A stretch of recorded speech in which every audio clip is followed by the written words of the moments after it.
everybody, I'm Emma. I'm a school teacher, and as a school teacher, I've been developing a teaching project for my students where they will have to work on the topic forms of energy sources and transformation.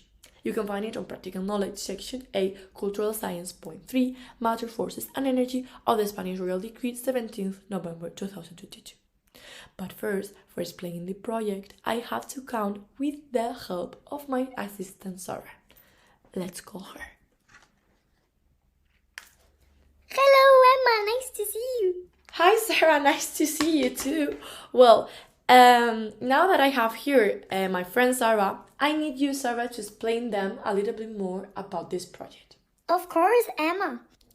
Well, first, the aim or objective of this project is to promote interest and curiosity towards the work of experimental science and its social nature, and also towards group work, fostering an aptitude or respect for the contributions of each individual. The students are going to initiate in the use of information and communication technologies to search for information, treat it, present it, edit, and serve it through the digital media. Okay, thank you, Sarah. Well, I will call you later, okay? Bye. Well, now that Sarah has explained all of that, I need to add some information. This project is based on a survey of competences. Here you can read all of them.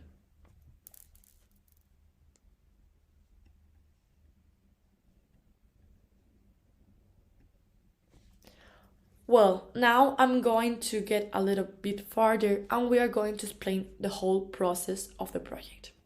Let's see it.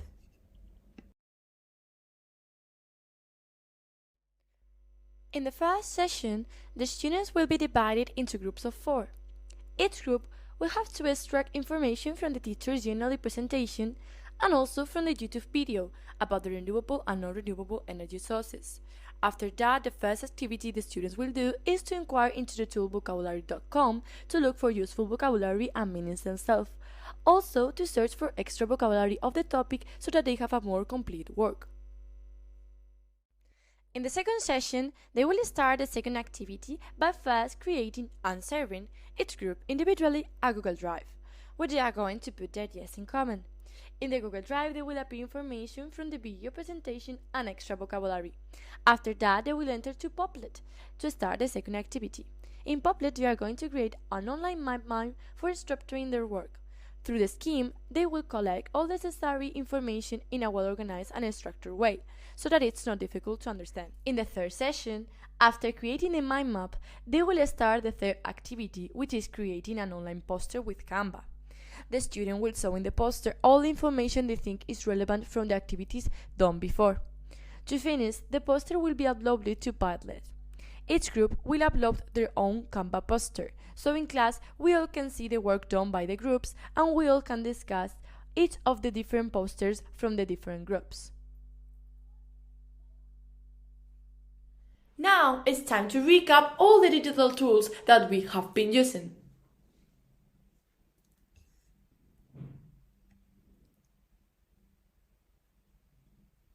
Now, once we've looked at all the digital tools, we are going to look at the process. In the first session, we first look at the general presentation, then the YouTube video, and afterwards the vocabulary.com to search for vocabulary.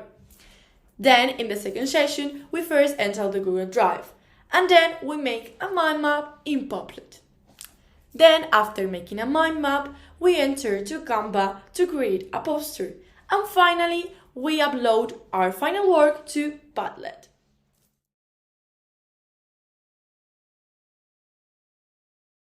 Well, now I'm going to explain the relation that this project...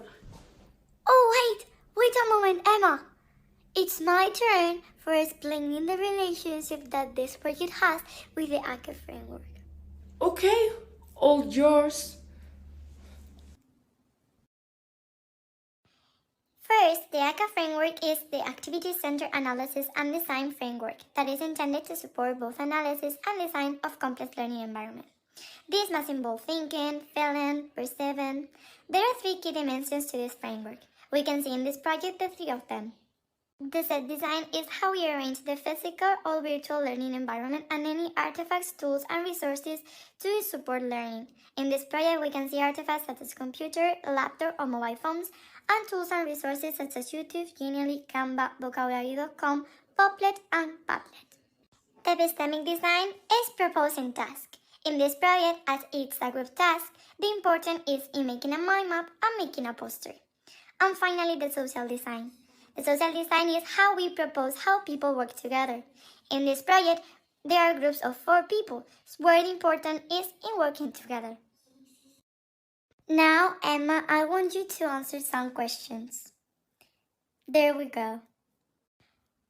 What ethical problems could you or your students or parents find during this activity in the classroom, and how you're going to solve it? Well, good question. The ethical problems that the student may face will be with the correct use of technology, because the student needs some guidance and help on appropriate online behavior, and also the importance of respecting others' privacy.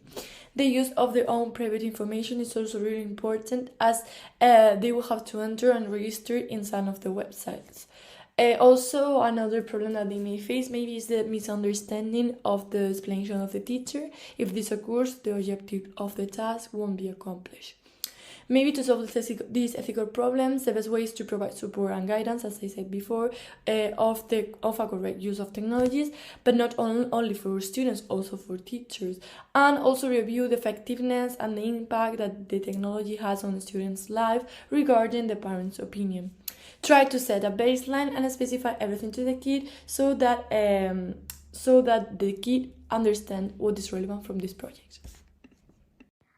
What ethical problems would have the tools that you have included in the assignment, and how are you going to solve them? Well, Sarah, that's a really good question again.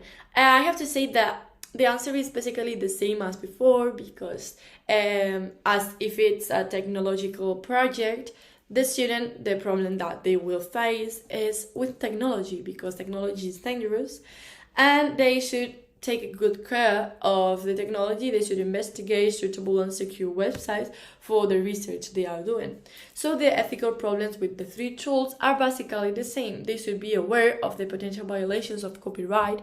Students learn how to copy and paste, so they should learn what are the copyright laws that they exist, so they don't copy and paste. And also, what is the added value of using digital tools in this case? Well, the added value of using these digital tools, in my opinion, is that the kids are going to go out their comfort zone of doing paper worksheets and homework. They will have to use the technology in order to create a good ICT project, not in an individual way, but as a group. This will give the child the opportunity to open their boundaries, to understand their boundaries, and also to reinforce the relationship with their classmates. For example, they will use Vocabulary.com not only just to learn vocabulary, but also to play, to hear, and interact with the words in another way. They will use also Google Drive to share opinions from home and from different places, and also the information will be auto-saved. That means that the child won't have to be worried about the information. And also they will create a mind map and Popplet in not a normal way, just in paper. They will have to create an interactive mind map where they are able to illustrate it with images, so it's different. Oh, that's great! And how are you going to evaluate this task? Well, to evaluate this task, I'm going to use the checklist evaluation tool. Here you can see it. I have based on the objectives and competencies of the Decree 2022 of 17th of November to do it. And also in an article for evaluating instructional and digital tools. Okay, and now the last one is how this activity project is improving the students' PLE building. Well, as the PLE is a personal learning environment, this project is going to improve the personal learning environment of a student because the student can receive immediate feedback from digital exercise, allowing them to assess their strengths, answer comments, and share their learning strategies and tactics as necessary. Students who receive this feedback are more likely to remain engaged and motivated. Thank you so much, Emma. Kisses.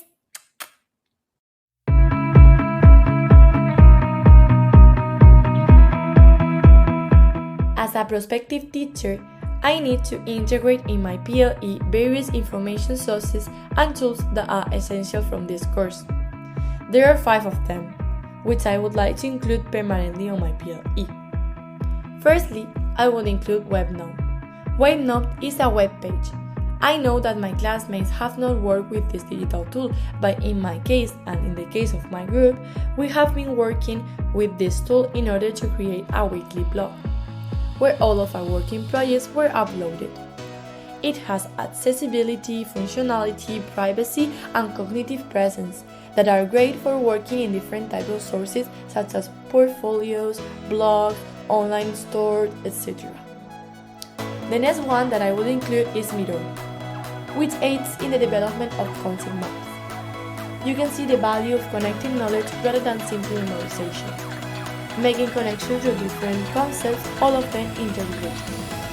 Miro aids me in making these connections and hence building a big learning. The third is a website, which was very nice to use. It's the Hour of Code. I can use this website to explain to my students how to gain computational thinking, problem-solving techniques, and knowledge about making interactive things. To continue, mention Google Docs, which has helped me to create, edit, and collaborate on documents, making it a reflective and collaborative tool. And finally, the one that I like and I enjoy the most is Padlet.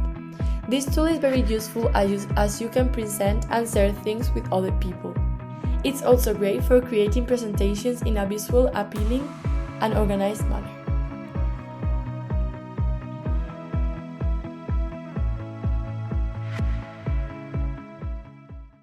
Now, I have chosen 3 areas of the Discompetu that, from my point of view, are more relevant.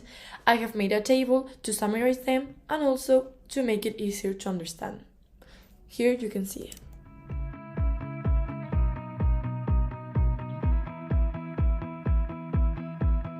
The first area I consider more relevant is the assessment area. In education, assessment helps foster innovation. We must take into account how digital technologies can improve current assessment systems when incorporating them into learning and teaching. At the same time, digital technologies can contribute to monitor learning progress, to facilitate feedback, and to allow educators to assess and adapt their teaching strategies. What I have learned on this course that is useful for this part of my competence is the assessment strategies, using digital tools for formative and conclusive education that increase the variety of assessment styles and methods and provide feedback. The second area is empowering learning. Digital technology can be utilized to encourage learners' active participation. Digital technologies can furthermore contribute to supporting classroom differentiation and personalized education by offering learning activities adapted to each individual learner's level of competence, interest, and learning needs. What I have learned from this is to use digital technologies to foster learners' active and creative engagement with a subject matter, and also to follow individual pathways and objectives by differentiation and inclusion, including those with special needs. The last area is digital resources. The digital resources for a teacher is to efficiently organize the richness of information, create connections, and generate their own digital resources to assist their teaching. This includes determining which resources best suit their learning objectives, learning group, and teaching style. They must also understand how to utilize and handle digital information appropriately.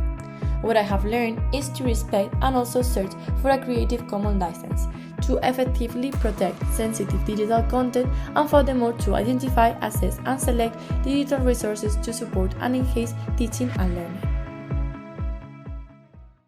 What is the mark you earn? As a reflective answer and also subjective, I think that the mark I deserve is a 7 because I have put a lot of effort on doing this video. I have tried my best. I have looked for a lot of information, for a lot of documents, and also I have seen a lot of videos to try to make my own video, so it was quite hard making it because I'm not used to use technologies. And it was really hard work. It was quite pleasant seeing the result. What is the most important role you have performed in this course? Well, it was quite good performing all these roles, but in my case, the most important role I have performed is the facilitator, because it's the person who provides all the necessary information for doing the task. Without the facilitator, this task won't be accomplished. I mean, you need to structure the work, to structure the info, to search for the info, and the facilitator is the person who do that. So the facilitator is, in my case, is the most important role in this subject. What is the most challenging role you have performed? Well, finally, I think that the analyst could be the most challenging role, because it's the person who just criticizes other people's work and also has to evaluate their own tasks, has to perform and answer a series of questions. So it's a little tricky, and it's also a little satisfying, because you are going to evaluate your own work, so you can turn someone against you. It's quite challenging. Thank you guys for watching this video. I hope you have liked it. Bye bye. Thank you.